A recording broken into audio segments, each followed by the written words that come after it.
Hi, my name is Kutsia Zitzman and I'm a documentary filmmaker. An interesting brief came across my table one day and it simply stated, make a documentary about sex and religion.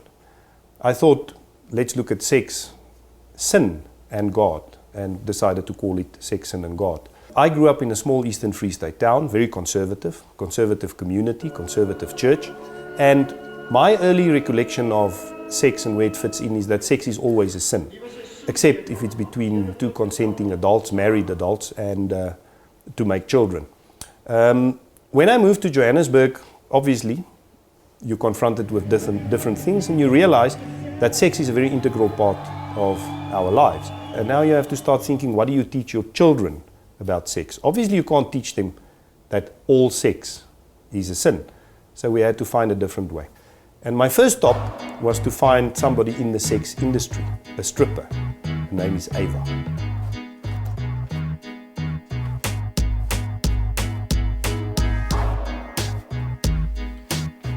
Relaxen. Kobus, asseblief. Asseblief, nie vir my sê wat ek moet doen. Nie vir my sê wat ek moet doen. Ava is one of those girls your parents warned you against. She makes a living out of taking off her clothes. It is a romantic and glamorous world, or is it?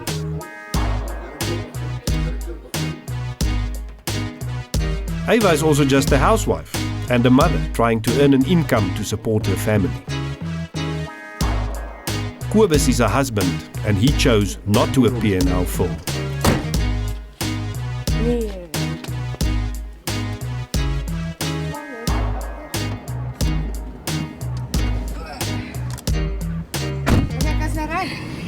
Ons is nou by die volgende klap. Ek is nou 4:30 daarso.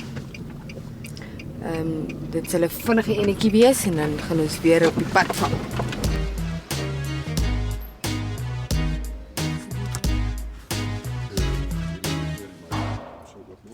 Gaan 'n lekker 20 minute showtjie vir hulle doen.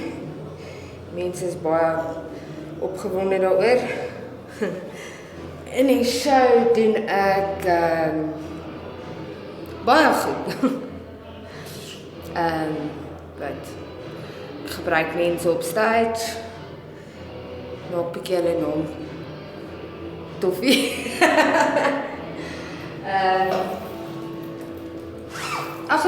Dis eintlik maar net 'n bietjie wat noem hulle dit?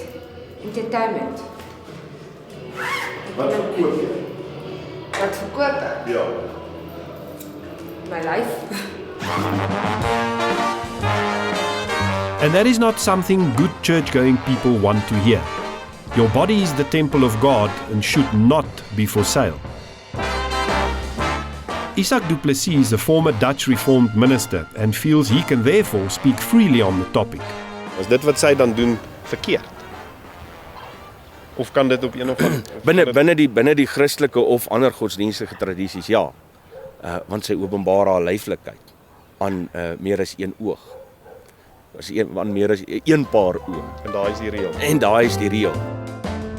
But are there rules? Does the Bible give us guidance on what is right and what is wrong when it comes to sex? I always thought it did. Who better to ask than the moderator of the church I grew up in, Reverend Neelis Niemand? No, I think Christianity never formulated a rule book in terms of what you can and should not do in terms of your sexual life. It was always an ethical question, a question of how you live life to its fullness. And obviously there are a huge number of traditions in the Christian faith where people have different expressions of sexuality, and it's a very deep part of a Christian faith and people formulated it differently. Uit jou ondervinding met gemeentes, sou dit regverdig wees om te sê dat mense oor die algemeen 'n probleem met seks het? In 'n kerklike oogpunt ja, uit 'n godsdienstige oogpunt ja. Was dit my ondervinding gewees. Mense is baie sensitief oor seks. Hulle het skuldgevoelens oor seks en ek het heelwat mense in my spreekkamer gehad met seksverwante kwessies wat hulle kom bespreek het. Soos ek sê, goed waaroor Wat is daai goed waarmee mense oor die algemeen 'n probleem het? Ek dink veral seksuele ondervindings buite die raamwerk van dit wat 'n godsdienstige vereiste, die grense wat godsdiens in 'n bepaalde tradisie aan jou stel. Isaac talks about tradition, not rules or the word of God. So what does God say exactly when it comes to issues of sex? Dis in elk geval altyd moeilik om te sê wat God sê, en ek dink so baie keer die fout wat teoloë in die kerk maak en sê as ons praat is dit eintlik God wat praat. As ek sê wat ek dink God se houding sou wees, dan is dit omdat ek vanuit 'n bepaalde manier dink oor God. Ek sou sê God kyk met minder beheptheid na seks as ons baie keer daarna kyk. It seems then that it is not God who has an issue with what Ava is doing. It is us, regular people, the followers of a Christian God. Die mense moet dit maar net aanvaar. Dit is een van die langste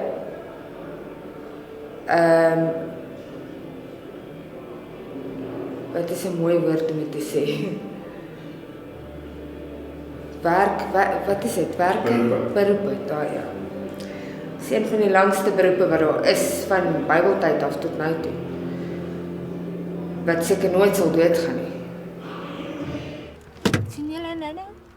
It would be easy to say that Ava is alone and that she lives on the fringes of society. You can even say that fantasy is really a male thing.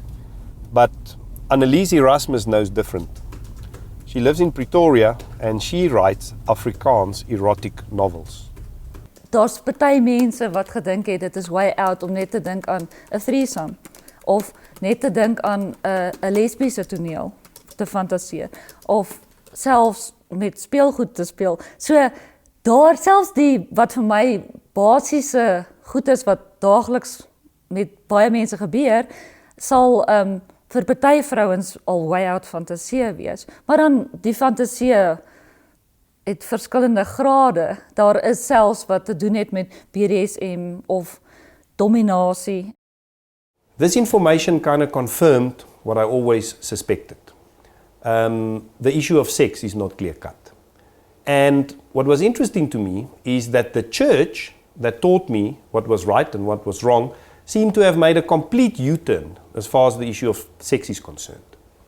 And another interesting thing, it seems like erotic thoughts and fantasies are much more common than what we think.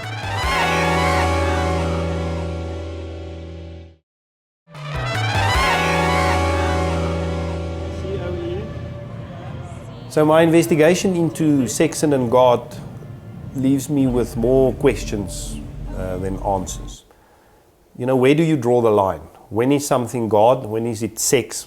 You know, and where does it become a sin? That distinction is not so clear-cut as the Dutch Reformed Church taught me when I was growing up. But one idea that I'm left with is, this is obviously a topic that warrants a lot of discussion. Dis asof mense wil daaroor praat.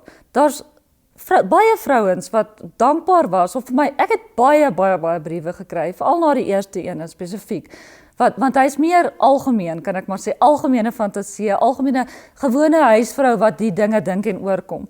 En baie vrouens het daarna vir my geskryf en gesê, hulle voel net nie meer weird nie, hulle voel nie meer of hulle siek is nie, en baie mans het vir my geskryf en gesê van hoe dit vir hulle ongelooflik is, hulle sien nou vrouens as iemand wat ook 'n seksuele wil en begeerte het, want ek dink ons vrouens was geleer, van my ouderdom spesifiek, jonger meisies dink ek nie het meer daai probleem nie, maar dat ons dit nie moet wys nie, dis daai hele Madonna-syndroom gewees, dat jy, of as jy het wys, is dit net daar in hy klein stukkie daar in die slaapkamer, vir daai klein rukkie in die bed, maar selfs dan, as dit soos, jy moet net versigtig van hoe ver jy miskien erken, want jy weet nie op watter stadium gaan dit net te eeuw wees vir jou man nie. So dit is nogal ingewikkeld. So far in this investigation we've spoken to a stripper, we've spoken to a writer of erotic novels, so the only thing that's missing now is a prostitute. And if I can find one that also played in pornographic movies, that would be the jackpot.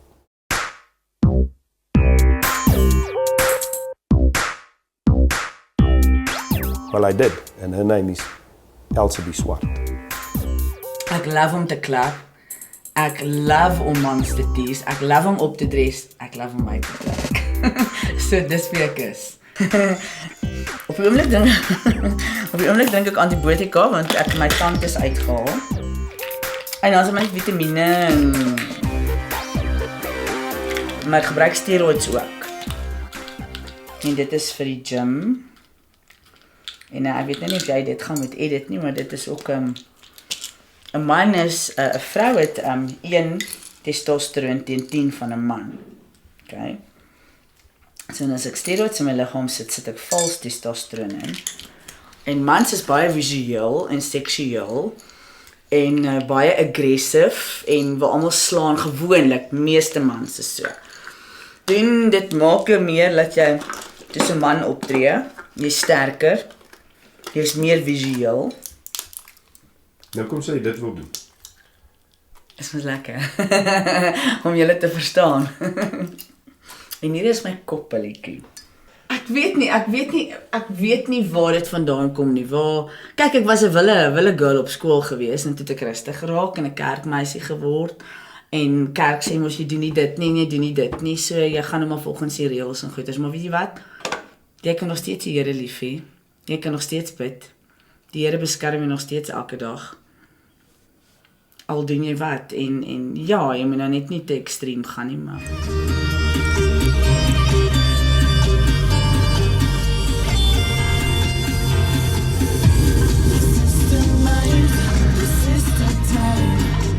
I guess one person's extreme is another person's run-of-the-mill. Elsie is, in my view, a very extreme woman. And she is very clear about what she wants in life. nee, ek is nie 'n maak toe tannie meer nie. Thank you so very much. Nee, ek geniet my lewe. Okay. 40 het die draai gedoen. So jy drink nou daai testosteroonpille, Ja. reg? En dit maak jou meer soos 'n man. So dink jy nie jy's besig om deur 'n massive midlife crisis te gaan? My man het al gevra of ek 'n wanbalans in my brein het. Nee, ek dink nie so nie. Weet jy wat? Ek het my hele lewe geoffer. Ek was 'n huisvrou gewees. Nooit niks gedoen nie. Ek het my kinders grootgemaak. My man het weggewerk. So ek was daar. Ek het regtig die huishouding geran en goeders. En toe so 2-3 jaar terug het ek in real estate begin. En ek meen watter vrou op daai ouderdom kry maklike werk. Maar in real estate kon ek ingaan. Ek het my NQ vol gedoen. Klaar gemaak, ek moet nog my board eksamen doen. Elsie chose to be in the sex industry.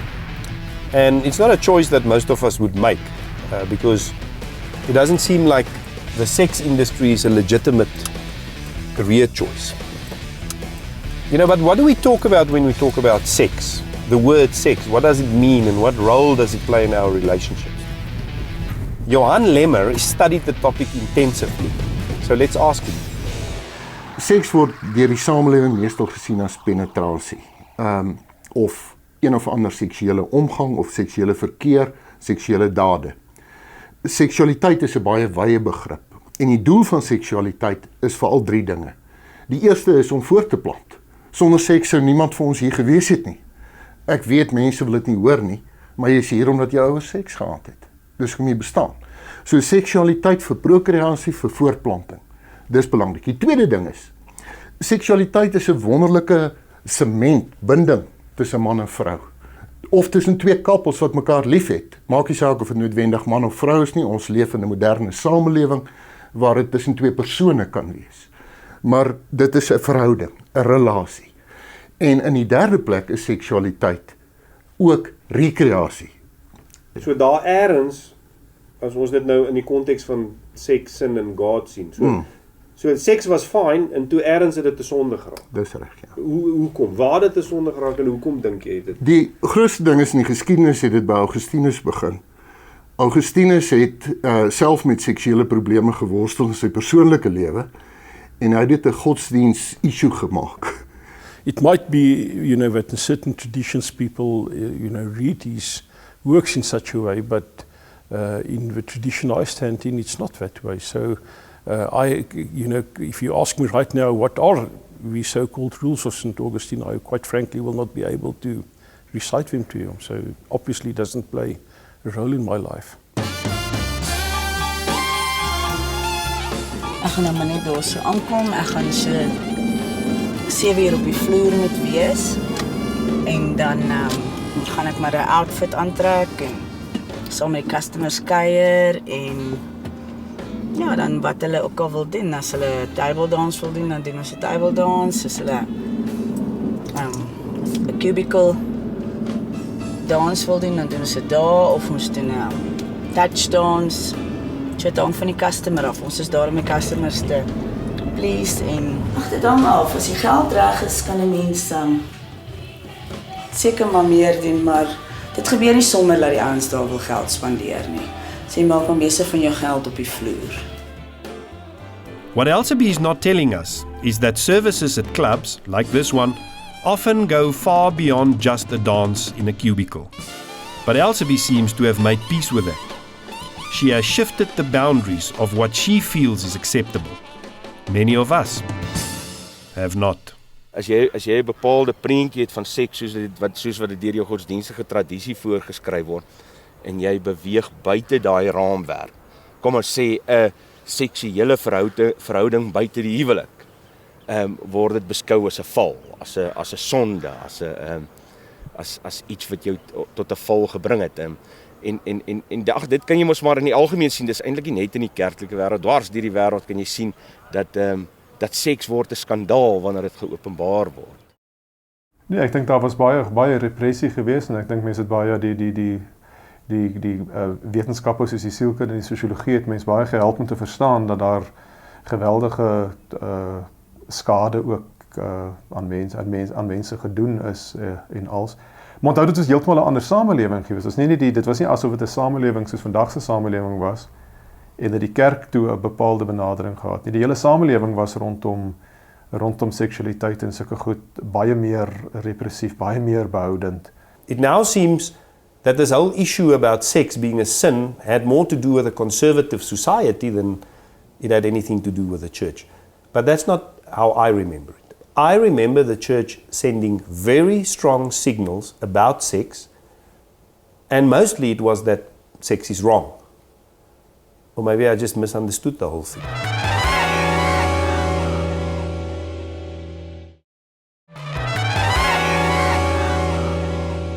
I'm not so sure whether my views on the rules regarding sex growing up were just my own interpretation or whether they were actually the views of the church. And there's little point in trying now to figure that out.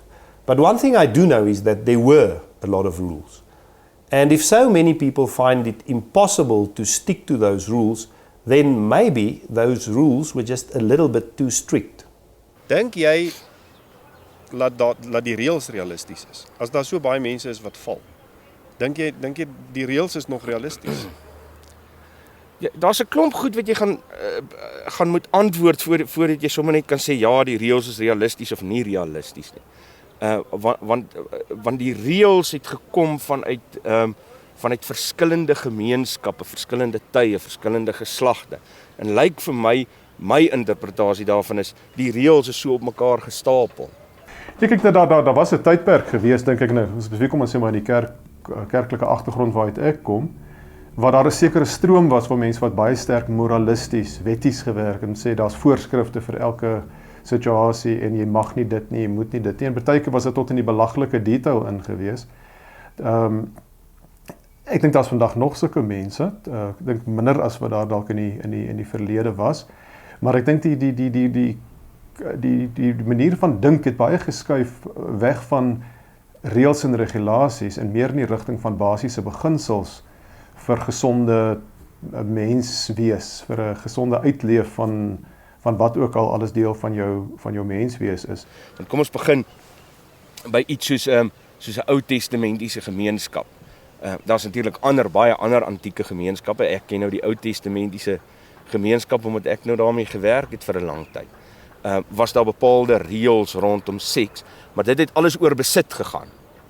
besit in die antieke tyd was 'n geweldige belangrike beginsel. En die meeste reëls rondom seks binne die Bybel, binne die Ou Testament, gaan oor daai besitting van jou, die vrou as besitting. Daar was baie meer taboes gewees, as jy nou vat jou Victoriaanse tydperk, die geweldige taboes rondom kleredrag, rondom allerhande soorte gedrag, wat nie net met die kerk te doen gehad nie, wat eintlik die algemene samelewingsbenadering was. So in 'n sekere sin is dit moeilik om te oordeel wat presies is die kerk se benadering bygedra en nie bygedra nie, of watter effek dit op mense gehad en watter effek nie, omdat die kerk maar altyd deel van 'n groter samelewing is. Maar ek wil eerder sê dit gaan oor 'n gemeenskap, oor 'n tydperk se lees van die Bybel. So daar's nie iets spesifiek rondom seks wat verhoed word of belet word nie. Daar's 'n sekere tipe lees deur 'n sekere gemeenskap en 'n bepaalde tydperk. So ons het baie van die reëls eintlik maar dan self opgemaak. Ek dink so, ja. If you start investigating the sex industry in South Africa, you soon realize that the sex industry is not confined to a basement somewhere. It's not an underground thing. It's right in the open. I mean, this street over here is it's Beyersnodde. It's one of the busiest streets in Johannesburg. Right behind us is Cresta. And right here on this corner are two shops that both sell pornographic material, adult toys. So a lot of people in Johannesburg who drive to work in the morning will pass right by these shops. In a sense, sex for sale and the sex industry has become a real part of the South African society. And if you don't believe me, you just have to visit the yearly Sex Expo at Gallagher Estate in Midrand. Thousands flock here once a year to get a glimpse into a huge and hardcore sex industry that did not exist in South Africa before 1994. Spiritually, I think a lot of people don't really understand how beautiful sex is, how intimate sex can be. To be passionate with another human being on a spiritual level is probably the highest form that you could possibly reach, as far as I'm concerned. And I think once people get to understand their own sexuality and get to understand how to express that sexuality in a very in a way with a partner, I think that's when they really truly will find total happiness. At Sexpo, I meet this guy, Reverend Daniel Brits. He's ordained, so legitimate, and he's marrying couples at Sexpo. Why? Why not? Because I'm marrying people on the beaches, I'm marrying people on pubs, I'm marrying people wherever they feel comfortable to be, even their own homes. He left the mainstream church when he could not live with their restrictive views on sex any longer. We get indoctrinated, children get indoctrinated by the mainframe, main churches. This is the way you gotta do it. And God's fear is talked into you at school and everywhere. This is the way you gotta do it. But there's no foundations for that. There's no biblical foundations for that. At the end of the day is dogmas and rules and regulations that have been set up by them, the church itself. Ek sien doodseker op of die jong mense van vandag dit nog so ernstig opneem wat hulle geloof hulle sê as wat ons het nie. En dit is dink ek waar ek begin verander het en waar ek 'n ander siening oor hierdie saak begin kry het is, daar's vir ons ook gelieg. Ek meen ons is geleer gewees dat jy moenie seks hê voor die huwelik nie. So 10 jaar na ek getroud is, het ek uitgevind of gehoor eendag van die Durex navorsing van hoeveel mense moet sê hoeveel sekspartners hulle gehad het al. En die gemiddelde ouderdom van die mense wat deelgeneem het, was my ouderdom gewees. En die antwoord was, gemiddeld het mense 3 tot 4 sekspartners gehad. En ek wil weet hoe die hel het hulle dit reg gekry as hulle veronderstel was om die seks te hê voor die huwelik nie. Wat dan vir my net gesê het dat dis een groot leuen gewees. Dis die mense wat geleer het vir ons wat ook dit gedoen het for that matter. En almal om mense het dit gedoen en almal het nog steeds op die einde gegaan en getrou in hulle wit trourokke en hulle leef die mite uit Hulle leef die skynlewe, maar dis nie wat hulle regtig doen nie. Dit wat nie wat hulle nog ooit gedoen het nie. I can echo what Annelies is saying because I'm actually from that generation. But it went even further than that. We were taught that people with an alternative view, like Elsabie, were just plain wrong. Ek lees toe ons opkom hier, toe ek opkom met Malibongwe, toe lees ek daar so om fabulous of om mooi te lyk is nogal werk. Dit is high maintenance so. Dink jy power is iets wat die kerk en mans en die samelewing by jou weggevat het toe jy jonger was en dis hoekom jy so belangrik is, dit vir jou so belangrik is om Ja, power te hê? ja. Toe ek 'n huisvrou was, jy het nie die power nie, jy het nie die besluite wat jy graag wil. Ja, jy neem besluite vir die huishouding, maar dit is nie op jouself gerig nie. Ek het vir my familie geleef. Verstaan, maar nou het jy die amazing power en weet jy wat, mans sal dink hulle gebruik 'n mens, jy's 'n objek waarna hulle kyk. Yes, true, but ons het ook power. Jy het absoluut, wanneer daai man onder die invloed is, het jy absolute beheer oor hom. Ek dink in die eerste plek het die kerk dubbele standaarde. Want dieselfde manne wat op die kerkraadsbanke sit, wat op die preekstoel staan, en ek het self vir amper 20 jaar daar gestaan, ek ken die bedryf. Die meeste van die mense het ook 'n dualisme in hulle seksualiteit. Hulle kan nie in die openbaar sê, of van die preekstoel af sê, dit wat hulle self doen, hulle natuurlike, spontane menswees en begeertes.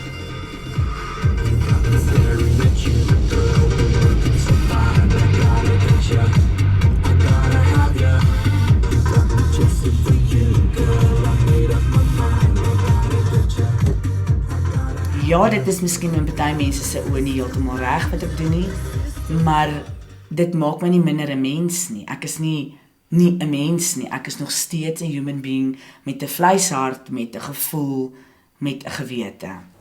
Maybe that's where the confusion comes in the double standards.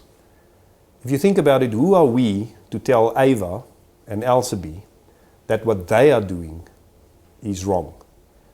But we do tell them. And as a society, we've been doing it for a very long time.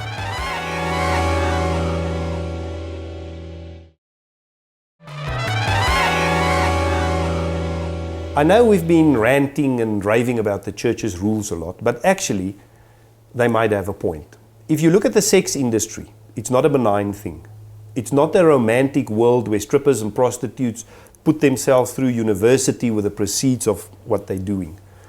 It's very often an ugly world, it's a dangerous world, and it's a world that destroys lives.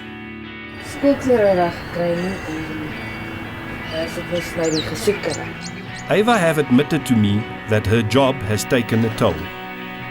You do not work until 1 in the morning for 14 years and walk away unscathed. Ek staan op,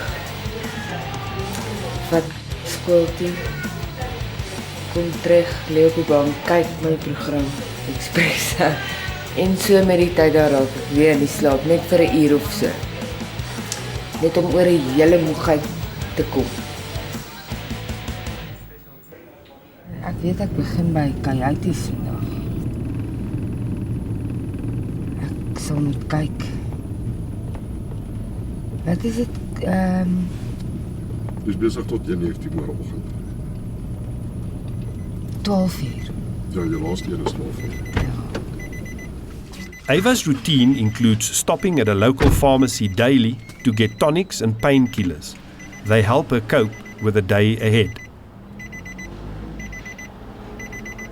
There are people in the industry who suffers its consequences far worse than Ava.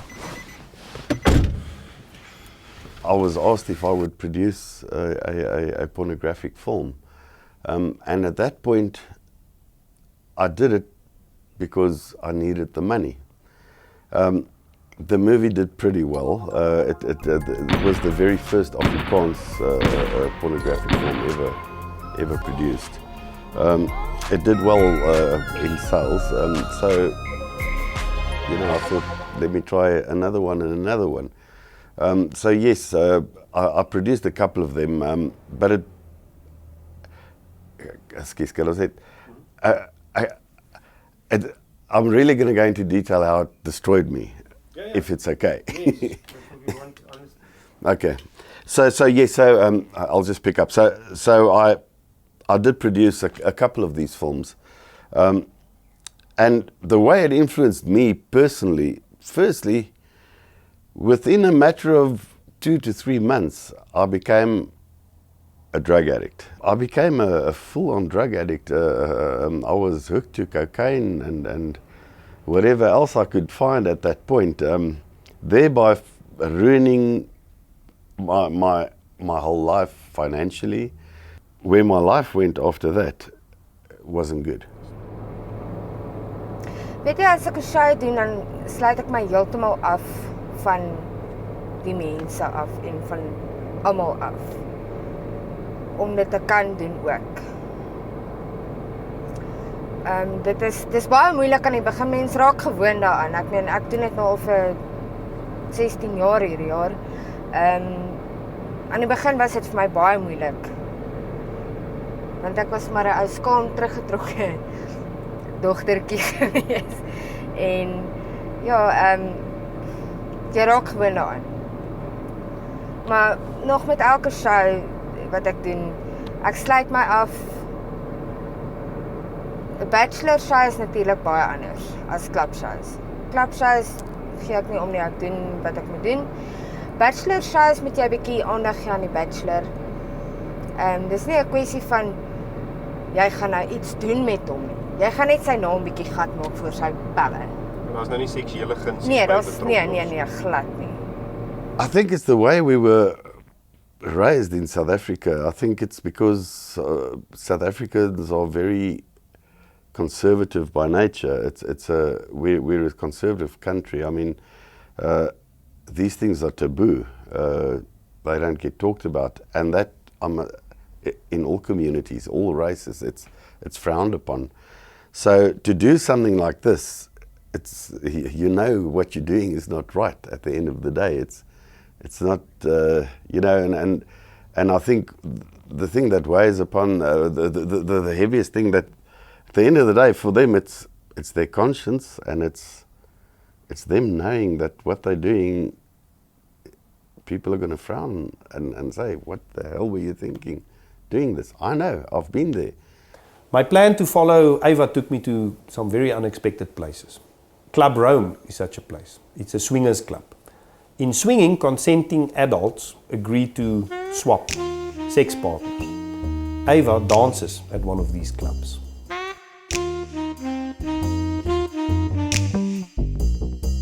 Obviously, you don't want us to know who you are, but just for the record, you did consent to do this interview, right? Yes, we did. Yes, we did. Okay.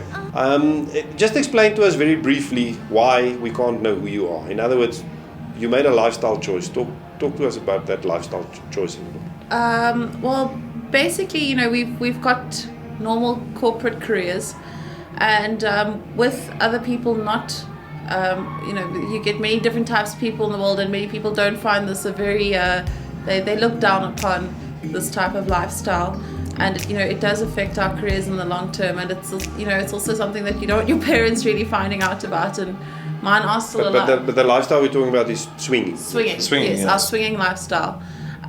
People don't really, they don't approve of it. Big round of applause, Ava. Happy birthday. Thanks for making it tonight. Awesome show, as always. We are a married couple. We only play together. There's no separation between us we don't at the play end of the alone. day. We never play with other. We never play with other people by ourselves. We are always together. We do this as a big trust thing. We build our relationship. We have better trust and a better marriage because of it. The whole swinging thing kind of threw me. I have no idea, what to think about it or what frame of reference to fit it into. Because if there was nothing wrong with swinging, and then why aren't all of us doing it? And that's when I got in touch with a guy called Drummond Doig. Now Drummond owned a swinging club for many years, a very successful one, on the East Rand. And he learned the hard way that there's a price to pay for that kind of behavior. I suppose it's every man, red-blooded man, be it male or gay or straight, to have it all, to be desirable, to be in demand, to be looked up to be respected, to have people at your feet, falling at your feet, bedmates on command at, well, I feel like shaking somebody tonight over here. I'll go to the club, I know I'm going to come right. There's no getting bored at the end of the day, looking for other things at the end of the day, you know. It makes things exciting. It's, you know, spices up the relationship. You start treating them, the people, as objects, and all of a sudden, out of the blue, they become people again, and you start caring for them. I want to get to the God aspect of this. Are you guys God-fearing people? No, definitely. We go to church every Sunday. We just feel that what we do isn't wrong because we do it as a married couple, and our physical interactions with other people we don't regard it as the same thing as when we are alone together. If you dehumanize yourself and you take the fact that you were created in a certain way and you exclude that and you say, I can artificially become somebody that can be totally physical driven. I can shut my emotions off at will. I can not care about other people. If they start getting emotionally attached to me, so what? As long as I'm getting my end away, it's all good. As long as it's all fun, then I would say, yes, you can do it. But I challenge anybody to be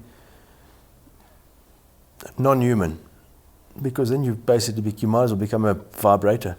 So you don't feel that you are necessarily sinning? No, not at all. No. I mean, the way I see it is, I have made a vow to my husband to be true and honest and good to him, and I've never failed that. Exactly. I have always been with my husband. Well, he's well aware what I'm doing with other people. He's there with me. And until such a time as I'm doing it behind his back, I do not see it as a sin. It was an inner voice. It was God, I believe, speaking to me and saying to me, you know what? The reason that you're getting into this trouble now, the emotional confusion, whatever, is because you are going contrary to what I designed you for. And that's where the truth became apparent to me. We are still normal people. We still function normally in the world. We still have normal jobs. I work from 8 to 5. And normal people, normal jobs. We have dogs, cats, children. Houses and cars. Houses, cars, responsibilities. We just have a different perception on life. Ava made it very clear that she's not a swinger and has never been. She dances for the money and then she leaves.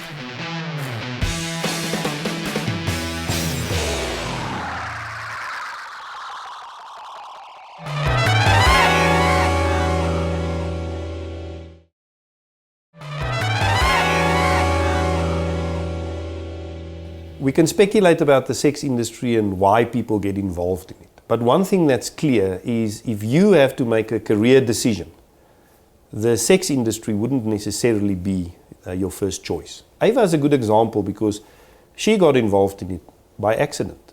Ek was 'n bar lady by die een plek gewees in Pretoria. En die een agentskap het my genader om topless waitressing te gaan doen by 'n plek, alhoewel ek nie babies gehad het nie. Maar tog in die aand het ek meer gemaak as wat ek in 'n maand gemaak het met die topless waitressing. Want dis tips en dit is, jy weet hoe dit is. Maar dis die deel wat ek sukkel om te verstaan, want as iemand nou vir my vra om so iets te doen, sal ek byvoorbeeld heeltemal beskaam wees, ek sal dit glad nie. Hulle noem dit drank. Ek het bietjie van baie gehad. Ja, ek het die hulp gehad. Ja, ek het die hulp gekry. iewers met 'n mens se lewe begin maak. Maak nie saak wat jy maak nie. Maak nie saak wat jy doen nie. 'n Werk is 'n werk en ek vat hierdie wat ek doen, vat ek anders werk. Dit is nie vir my daar om iemand se huwelik op te neek en te sê okay, ja, ek het nou iets gedoen wat ek nie moes doen. Ek vat dit as 'n werk, dit is 'n inkomste vir my. Dit is ek doen dit dag in en dag uit 6 dae 'n week. En ja, dis my inkomste. Hoe meer seksualiteit wat 'n normale menslike verskynsel is onderdruk word, des te meer kom die goggas en die patologie en die negatiewe dinge na vore. Maar om te sê jy's lidmaat van die kerk, jy's 'n Christen, het jy nie eerste plek te doen met die soort lewe wat jy lei nie, het jy nie eerste plek te doen met watter verhouding jy met God staan. En uit die verhouding met God moet daar sekere patrone ontwikkel van 'n lewe wat meer sinvol gevoer word, 'n lewe wat minder destruktief is, 'n lewe wat meer werklik vervullend en werklik geluk is. En dit is die probleem. Alles word onder die mat ingevee. Dis die taboe van seksualiteit. As ons seksualiteit uit die kas uithaal en uitbring in die lig, dan gaan daar meer aanvaarding plaasvind by die gemeenskap daaroor. Niemand is eerlik oor enigiets nie. Hulle is nie eerlik oor hulle fantasieë nie, hulle is nie eerlik oor wat hulle doen nie, hulle is nie eerlik oor wat hulle dink is reg of verkeerd eers nie. Hulle is nie eers eerlik oor wat hulle voel oor die huwelik of die verhouding wat hulle in is nie. So, waar kan jy begin om enigiets reg te maak as daar iets verkeerd is? Of waar kan jy begin om met die mens wat jy gekies het om in 'n verhouding en 'n huwelik in te gaan, 'n fantastiese een te hê for that matter, as jy nie eers weet wat die ander persoon dink en voel nie. Jy's in die seksindustrie en jy speel in pornografiese Ek het in 2 films, pornografiese films gespeel, ja. Yes. Nou as jy vir normale mense, en ek meen normaal is 'n moeilike term om te beskryf, maar kom ons sê daar's min mense wat normaal is. Daar's min mense wat normaal is, maar jy doen daai aan die een kant en dan aan die ander kant het jy Benny Hinn en when you pray go into your room and when you have shut the door pray to your father who is in a secret place and your father who sees in secret will reward you openly. Hoe reconcilieer jy dit met wat jy doen? Want baie mense sal sê die secret wat jy het, wat nie eintlik regtig 'n secret is nie, want jy tree in die openbaar op, is nie iets wat veronderstel is om deel te wees van jou godsdiens of van 'n gesonde lewe nie. Ja, van 'n gesonde point of view, maar weet jy wat, ek weet net die Here is nog steeds lief vir my. En ek as mens het nog steeds 'n siel. En ek het nog steeds 'n behoefte om met die opperhand te praat, om met God te praat, om 'n verhouding met hom te hê.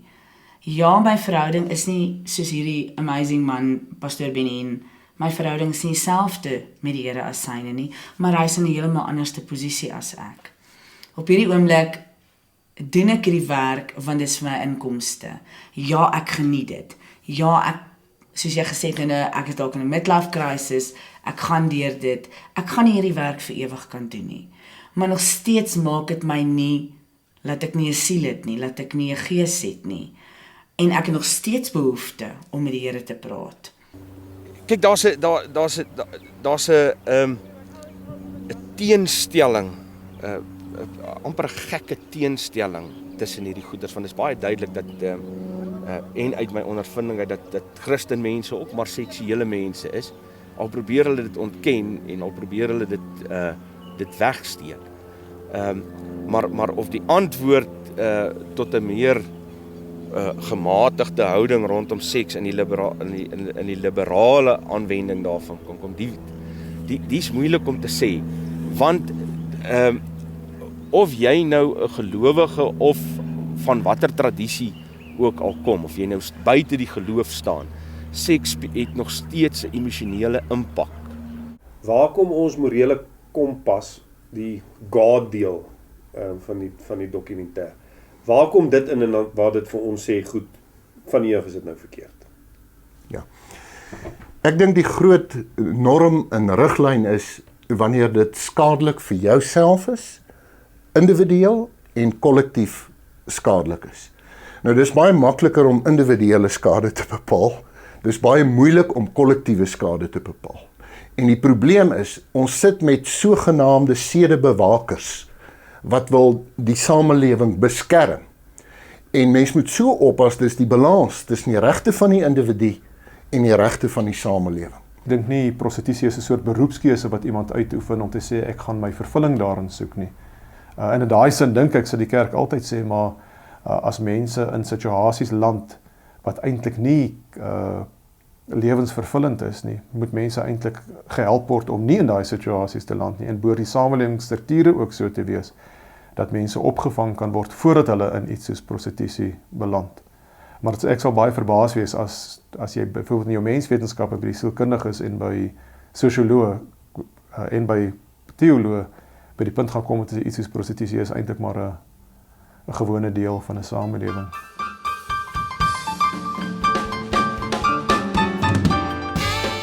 He is probably right. The world where sex is in the open and where sexual services is a normal part of society might never exist. And it seems to me that it is not God who wants it so. We made the rules and we are keeping them in place.